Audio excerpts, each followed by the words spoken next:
모래 위에 지은 거품의 성, 반석 위에 은혜의 집. 본문 말씀 마태복음 7장 24절에서 27절. 비가 내리고 창수가 나고 바람이 불어 그 집에 부딪히되 무너지지 아니하나니 이는 추출 반석 위에 놓은 까닭이요 그 무너짐이 심하니라.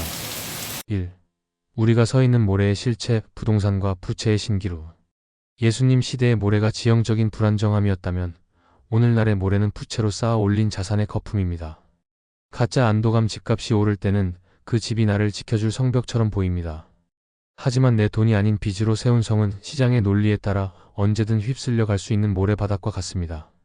욕심에 기초 남들 다 하니까, 지금 아니면 못 사니까라는 조급함과 탐욕은 우리 인생의 기초를 흔드는 가장 위험한 모래입니다. 2. 들이닥친 비와 창수 고환율과 고금리의 심판. 평소에는 모래 위에 지은 집이나 반석 위에 지은 집이나 똑같이 화려해 보입니다. 차이는 위기의 때에 드러납니다. 환경의 변화 고환율과 고금리는 우리가 조절할 수 없는 외적인 폭풍입니다. 무너짐의 고통 감당할 수 없는 이자와 환차손은 거품의 성을 순식간에 무너뜨립니다. 성경은 그 무너짐이 심하다고 경고합니다. 이는 단순히 경제적 파산을 넘어 정신적, 영적 파괴를 의미합니다. 3. 반석 위에 집을 짓는다는 것, 말씀과 자족의 기초. 반석 위에 집을 짓는 자는 주님의 이 말씀을 듣고 행하는 자입니다.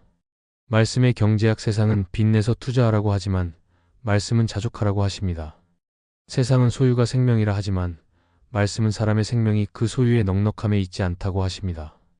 은혜의 집, 내 힘과 빚으로 지은 집이 아니라 하나님이 허락하신 범위 안에서 감사함으로 지은 집은 어떤 경제적 파도에도 영혼의 평안을 잃지 않습니다. 우리는 그동안 너무나 쉽게 모래 위에 성을 쌓아왔을지 모릅니다. 하지만 지금의 경제적 위기는 큰 시련이지만 또한 우리에게 기초를 다시 다질 기회를 줍니다. 비바람이 불어오는 지금이야말로 우리가 진짜 반석 위에 서 있는지 확인할 가장 좋은 때입니다. 거품의 성을 허물고 주님의 은혜로 지은 견고한 집으로 돌아가는 결단이 있기를 소망합니다. 우리의 영원한 피난처이시며 반석이 되시는 하나님 아버지, 세상의 풍파가 거세게 몰아치는 오늘, 우리가 어디에 인생의 기초를 두고 살았는지 떨리는 마음으로 돌아봅니다. 겉보기에 화려하고 견고해 보였던 우리 인생의 성벽들이 흔들리는 것을 보며 비로소 우리의 연약함을 고백합니다. 모래 위에 집을 지었던 어리석음을 회개합니다. 남들보다 더 높이 쌓고 싶어 빚을 내고 그 거품이 꺼질까 전전긍긍하며 살아왔습니다. 하나님의 말씀이라는 단단한 지반 대신 부동산과 자산이라는 흔들리는 모래 위에 행복의 근거를 두었음을 자복합니다. 주님, 세상의 유행과 숫자에 마음을 빼앗겼던 우리의 어리석음을 긍휼히 여겨주시옵소서. 몰아치는 창수 속에서 우리를 붙들어 주시옵소서. 고환율과 고금리라는 폭풍이 우리 삶을 때리고 있습니다. 세상은 무너질 것이라 말하고 미래는 암울해 보입니다. 그러나 주님, 이 위기가 우리가 서 있는 기초를 점검하는 은혜의 시간이 되게 하옵소서. 거품은 사라져도 주님의 약속은 영원함을 믿사오니 흔들리는 환경 속에서도 무너지지 않는 영적 담대함을 허락하여 주시옵소서. 다시 말씀의 반석 위에 인생을 재건하게 하옵소서. 이제는 듣기만 하는 자가 아니라 말씀대로 행하는 자가 되기를 원합니다. 내일 일을 위하여 염려하지 말라 하신 말씀을 붙들고 오늘 우리에게 주신 만나에 만족하며 자족하는 법을 배우게 하옵소서. 빚으로 지은 욕심의 집을 허물고 은혜로 짓는 평강의 집을 세우는 건축가가 되게 하옵소서.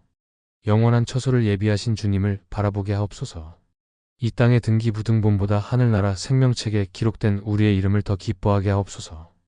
세상의 금리가 아무리 올라도 변치 않는 하나님의 사랑이라는 무한한 자본이 우리에게 있음을 기억하게 하시고 어떤 경제적 상황 속에서도 이웃에게 손을 내밀 수 있는 넉넉한 믿음을 주시옵소서.